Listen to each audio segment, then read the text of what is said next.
Good afternoon. What is up, my 5 YouTube viewers? Back again, do another video. This time I want to talk about something that, uh, how do I describe this?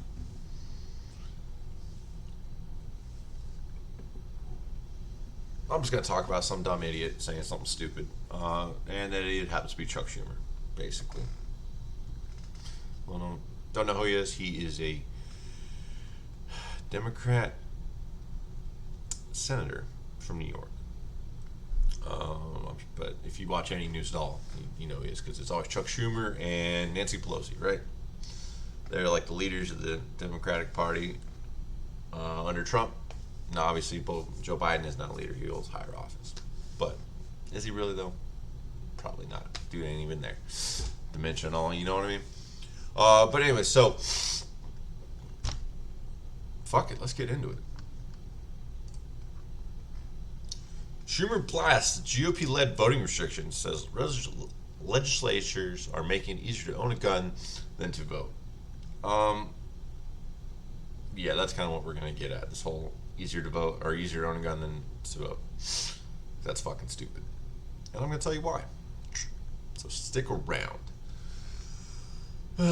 Senate Majority Leader Chuck Schumer on Tuesday criticized Republican efforts to enact new restrictive voting laws, just hours before the upper chamber is due to take on a sweeping elections bill reform bill. Republican legislators are making it easier to own a gun than to vote.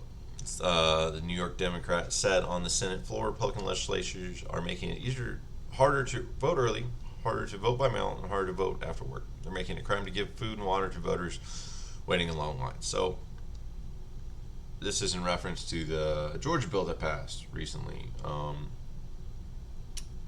Particularly this whole like food and line thing, and that was, it's not that they can't be given food, it's that you can't have people who are not from the polling place doing it. So you can't have the Democrats sitting out there or the Republicans handing out bottles of water because it's the way to vote. Then these are laws that have been in effect, in different forms forever, because it's like anti-intimidation laws basically and stuff like that. So these laws were originally enacted, like in the civil rights era, to kind of fight off, the Jim Crow practices that people of the South, keeping blacks from voting, or making it more favorable, or trying to buy votes. So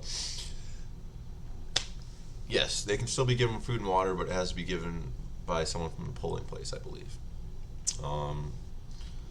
Hard to vote by mail. Yeah, that's kind of the easiest way to commit voter fraud.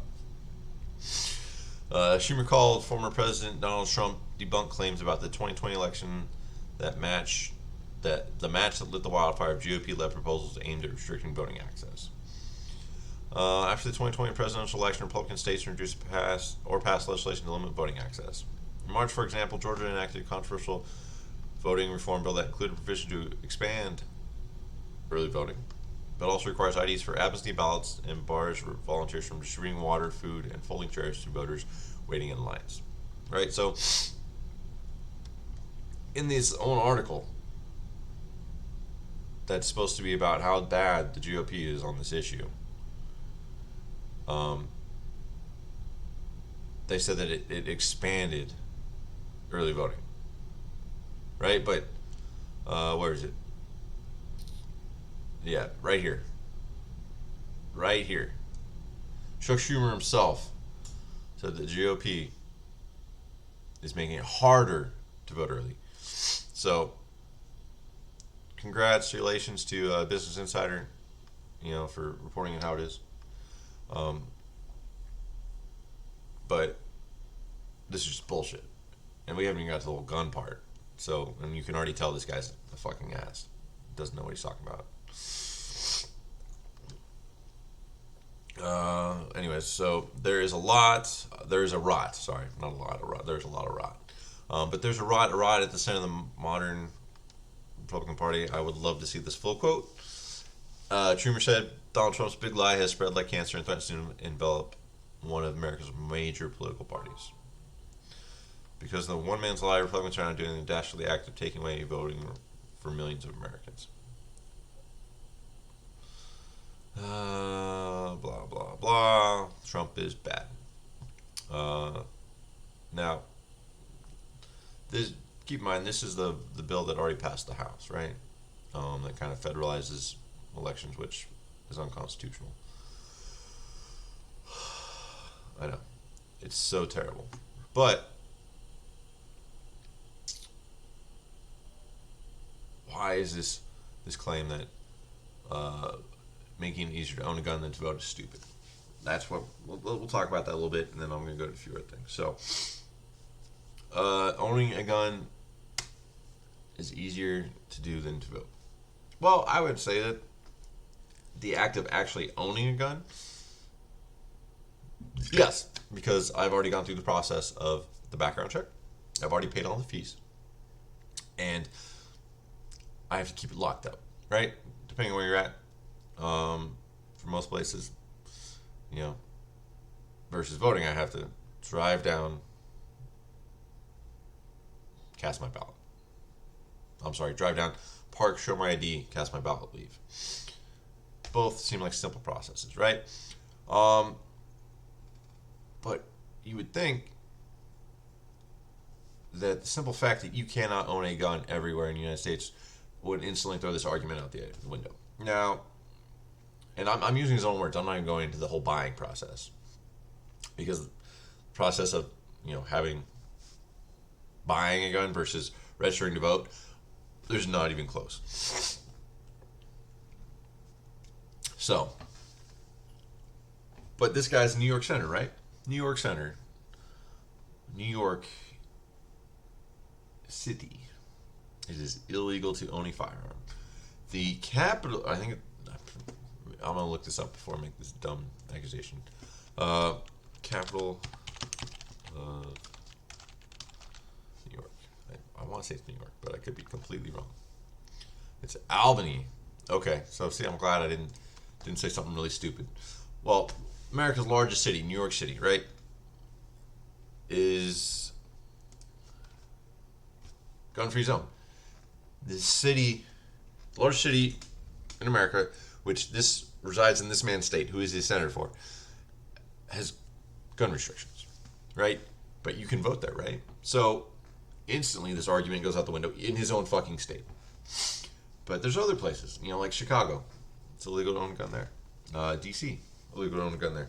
You look at places like California, where you have a bunch of hoops and laws you got to jump through. You got to get bullet buttons and magazine restrictions, and you can't, So that's the whole owning a gun thing, right? But buying a gun, you have to do a background check. Yes, I know. Who told me that? Who hurt me? Who told me I couldn't just go to that gun show and show up and I just get right there, same day delivery? No, that's not how that works. You still have to do a background check. Okay? You have to pay the fees to do the background check, right? So you gotta wait. You gotta pay the fees. Then you have to be able to transport it. Typically, in most states, there's transportation laws. So it has to be locked up. You can't have ammo with it, stuff like that. To register to vote, you literally can show up same day and do it at most voting places, right? Polling places, sorry. Yeah, voting place, polling, whatever, same thing. Or when you register to get your license. So say you have a change of address. You move from one state to the other, you go, and it's on your driver's license form. It says, hey, register me to vote at this address. Boom. You're done. You check the box for doing something. So, Schumer, shut the fuck up. You're an idiot. You're just trying to spread lies and bullshit. And I want to, kind of talk about this whole why. Now we're going to talk about the voting bill laws and why it's being such a big issue, right? So obviously, the bills are at the state level, not the national level at this point. I think Texas had one, which was mildly uncontroversial. Georgia was the biggest one. And because it requires IDs, it's racist is another argument that they make. You, I think it's more racist when you're like, hey, these people are too dumb, stupid to get IDs. We can't make that a requirement. Like, what?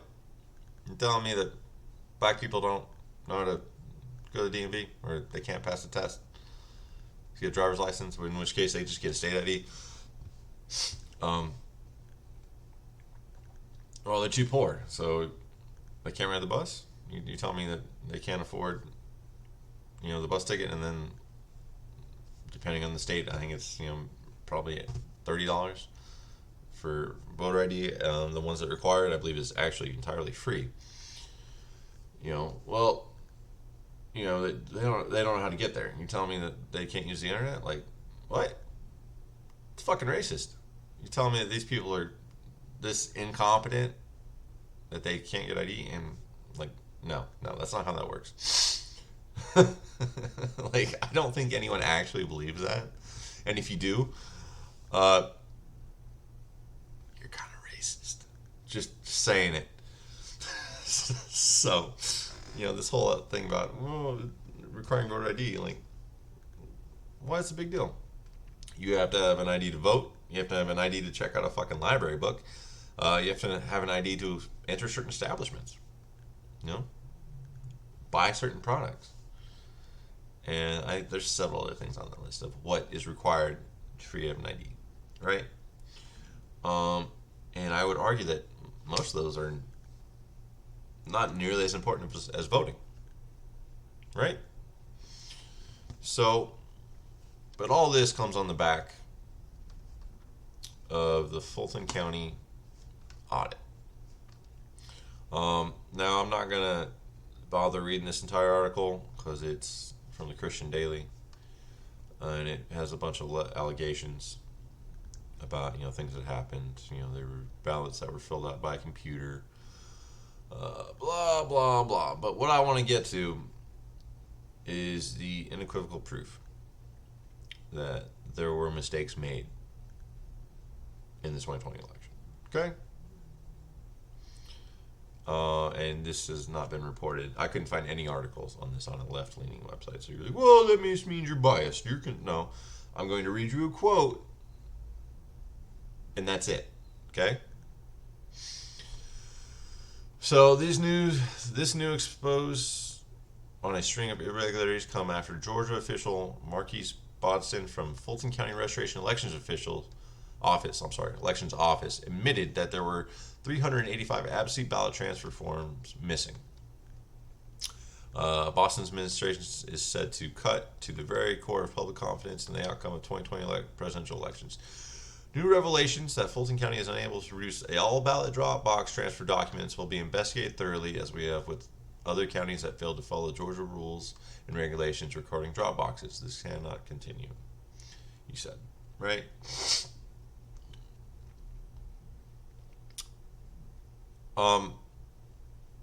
Right, so here we have 385 absentee ballot transfer forms missing.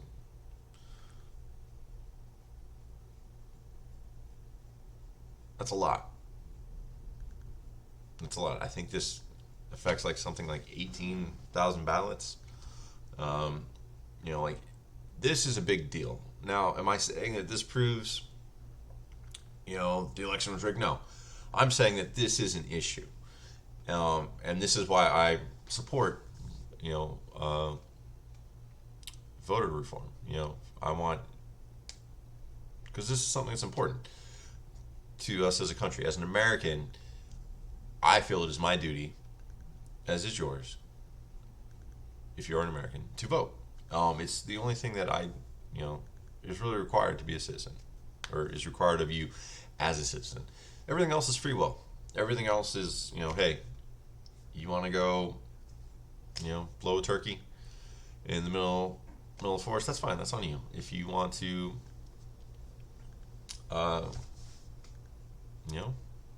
go start a wonderful company that makes computers and no one believes it and become a millionaire, that's on you.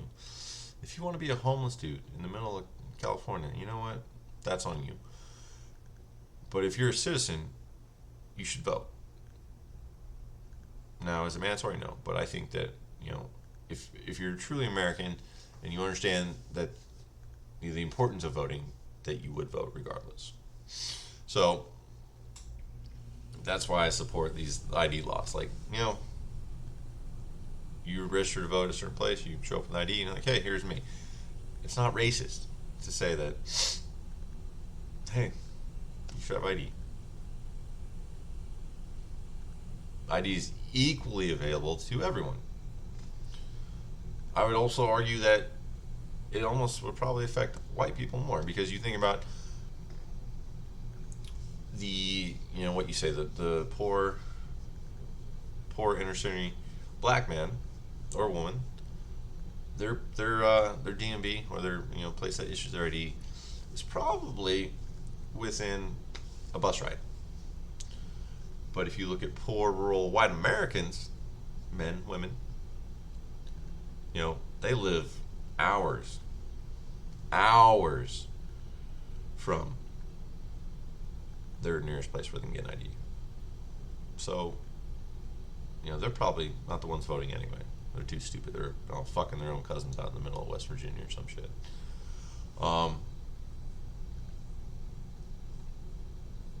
But if you look at it like a distance thing, then, you know, I think it would affect more white people overall, disproportionately, as far as like what they have access to. Some people just don't want to go. That's fine. You know what? But you literally have to have an ID for all these other things and my driver's license works as my ID. I don't have to have a separate card. I don't have, you know, it's not a separate piece of ID. I don't have to fill out another piece of paperwork. So, and, you know, I think that there should be limitations on mail-in voting. You know, I think it should be something you do in person. You know, you get paid time off for it. Or not, you don't get paid, but you're like, your place of employment is required to give you, you know, time to vote. Otherwise, that's part of voting law. Like, otherwise, you'd be stifling votes and stuff like that. So, if something needs to happen, I don't think it needs to happen, you know, and I wish that it could be a bipartisan issue. But sitting here and attacking it as a gun issue, Schumer, you're a fucking idiot. So, it's not easier to own or buy a gun than it is to vote. But you're too fucking stupid to know that. Well, thanks again, guys. I hope L's going well. And like I said, last week I'm gonna be trying to do more content. I was away. I was moving, doing some stuff, trying to rearrange things, but should be pumping out more. And I'm also gonna, you know, like I said, I'm looking at doing something maybe a little more fun, not so dry and, you know, just me spouting in camera. So, but I do appreciate everything, and you all have a wonderful day. Okay, thank you.